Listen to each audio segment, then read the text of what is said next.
তো এই মুহূর্তে রয়েছে আমরা মানকুণ্ডু স্টেশনের কাছে এই বাজারে। তো গৈরিকা এসে, গৈরিকা কি নেবে? এখানে মাছ নেবে। তো হ্যাঁ, আমরা সারা বছর মাছ নিই এই মানিকদার থেকে। মানিকদা খুবই ভালো লোক আর কি। এই যে স্টেশন থেকে বেরিয়ে HDFC ব্যাংক, তার ঠিক উল্টো দিকে মানিকদা এখানে এখন একটা ইলিশ কাটছে, তাই তো? এখানে ভ্যারাইটিস মাছ সারা বছর পাওয়া যায়। এই যে আর মানিকদার সঙ্গে এই যে দাদা রয়েছে। দাদা, আপনার নামটা কি জানো? পালে খান। আচ্ছা, তো দাদার এখানে এই যে রুই কাতলা, বড় বড় জ্যান্ত মাছ প্রতিদিন সকালবেলা এবং রাত্রিবেলা, সন্ধ্যাবেলা বসেন, তাই তো? দুবেলায় মাছ পাওয়া যায়, ভ্যারাইটিস রকমের মাছ, চিংড়ি মাছ, রুই, আরো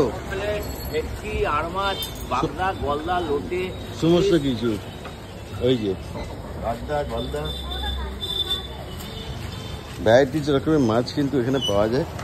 আর সব থেকে বড় কথা, এনাদের ব্যবহার খুব ভালো, খুব কোঅপারেটিভ। সেই জায়গা থেকে এখানে এসে যারা মানকুণ্ডু কাছাকাছি আছেন অবশ্যই মানিকদাকে খুঁজবেন, লোকনাথ ফিশ সেন্টার। তো এখানে এসে অবশ্যই মাছ নেবেন, টাটকা, গ্যারান্টি। আমি বহু বছর ধরে কিনছি এখান থেকে, এটুকু গ্যারান্টি আছে, কোনো রকম খারাপ জিনিস পাবেন না। আর যদি কখনো মাছ খারাপ বেরোয়, রান্না করে বাসমতি চাল দিয়ে এসে দিয়ে যাবেন, তাই তো?